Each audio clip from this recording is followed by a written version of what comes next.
À quoi ça sert de croire en la réincarnation, aux vies antérieures, au karma, à la loi de l'attraction, à la vie après la mort, etc., etc. Qu'est-ce que ça apporte? À quoi ça sert? Dans cette vidéo, vous allez découvrir plusieurs grandes qualités qu'ont principalement les gens qui croient en la réincarnation, en la vie après la mort, etc., etc. Bonjour à tous, moi c'est Maxence, je suis l'auteur des livres Mourir, Renaître et Se Retrouver. Vous retrouverez le tome 1 sur Amazon et sur Bookelist. Alors, à quoi ça sert de croire en la réincarnation, en la vie après la mort, au karma, etc., etc., etc.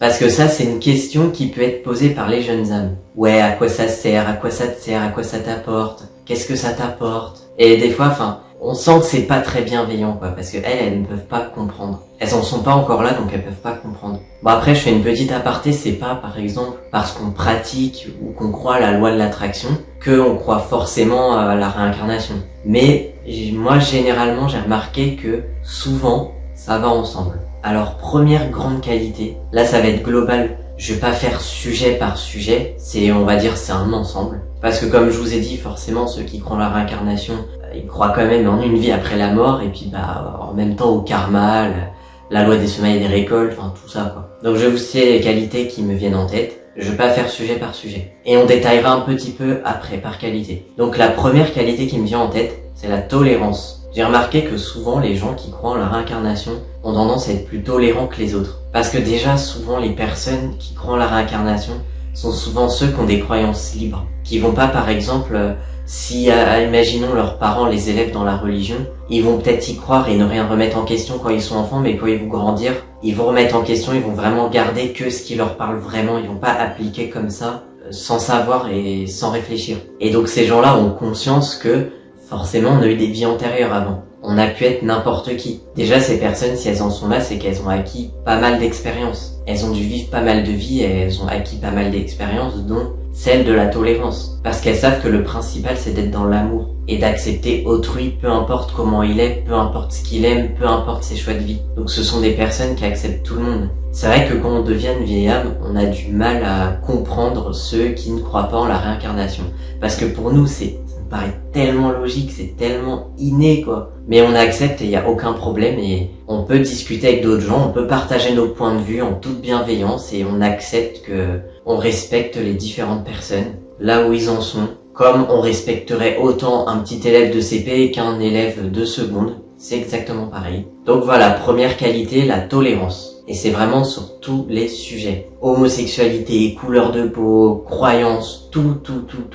Après, la deuxième qualité qui me vient en tête, les personnes qui croient en la réincarnation, et j'englobe les sujets autour, sont généralement des gens qui ont tendance à ne pas abandonner quand elles ont un rêve. Elles sont persévérantes. Et ça va plus se ranger dans la case loi de l'attraction. Quand on a conscience de la loi de l'attraction, on sait que tout est possible dans la vie. On peut manifester absolument tout ce qu'on veut. Bon, jusqu'à une certaine limite, par exemple, on peut pas manifester le fait que une personne décédée revienne à la vie. Ça, non. Et par exemple, vous êtes endetté, vous voulez manifester d'être riche. Même des fois en 24 heures, si vous maîtrisez vraiment la loi, la situation peut complètement se retourner de manière positive comme vous le voulez. Et bon, ça ce sera pour plus tard, les vidéos de loi de l'attraction. Donc vu que ce sont des personnes qui croient généralement en la loi de l'attraction, si elles voient le moindre obstacle se présenter devant leur objectif, elles savent passer par-dessus et elles savent regarder la ligne d'arrivée avant de regarder tout le chemin rempli d'obstacles, de trous, de tout ça avant d'y arriver. Troisième qualité qui va un peu s'englober dans la deuxième,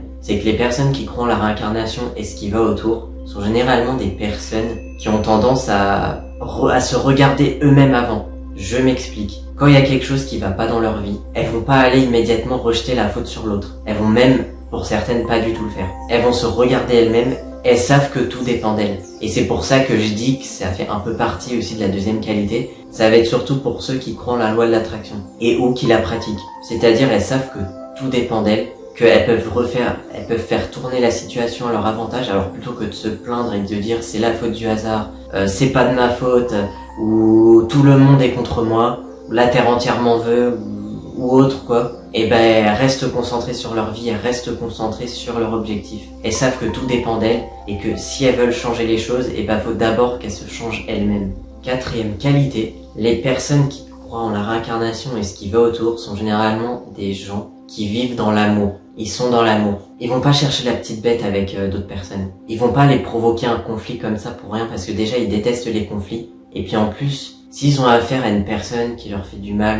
qui leur fait quelque chose qui ne leur plaît pas, elles vont pas spécialement aller se venger parce qu'elles savent que ça ne sert à rien de se venger. C'est une perte d'énergie et puis c'est aussi accorder une trop grande importance à l'autre personne alors qu'on a clairement autre chose à faire dans la vie. Et ça, ce serait plutôt pour celles qui croient au karma. Au karma, la loi des semailles et des récoltes. Quand on fait le bien, on récolte le bien. Quand on fait le mal, on récolte le mal. C'est aussi simple que ça. Peu importe que ce soit dans la vie actuelle ou dans la vie future, tout se paye dans la vie. Donc ces personnes-là, elles savent de toute façon que la vie leur fera justice. Elles ont pas envie de perdre leur temps à se venger et c'est pas qu'elles s'écrasent.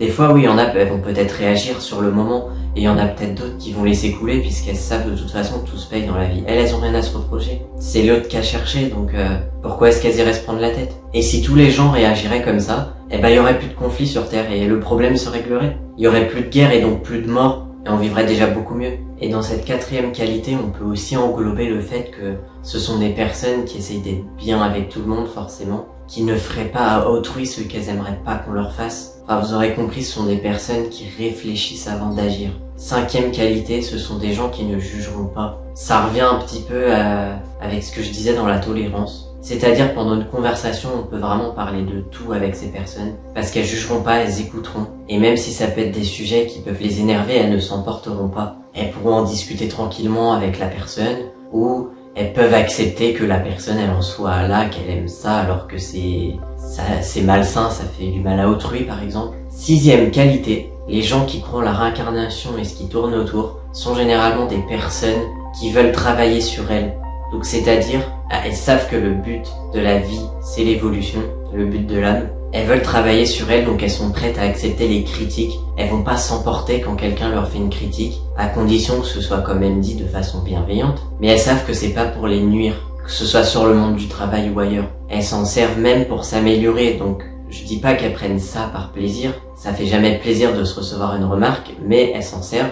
Elles savent que c'est pour leur bien. Et elles vont pas commencer à s'énerver et à prendre la tête de l'autre personne. Septième et dernière qualité, les personnes qui croient en la réincarnation et ce qui va autour sont généralement des gens qui n'ont pas peur des épreuves. Peut-être pas tous, mais certains, ils n'ont plus peur des épreuves.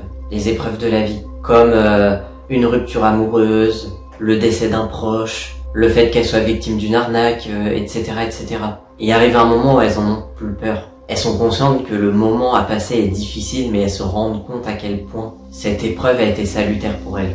Elles savent après se rendre compte à quel point cette épreuve leur a apporté énormément de choses. C'est la fin de cette vidéo, j'espère qu'elle vous aura plu. Si vous pensez à une autre qualité, n'hésitez pas à l'écrire en commentaire. Je vous invite également à vous abonner à la chaîne pour ne pas manquer les prochaines vidéos qui vont sortir. Prenez bien soin de vous et on se dit à bientôt dans une prochaine vidéo.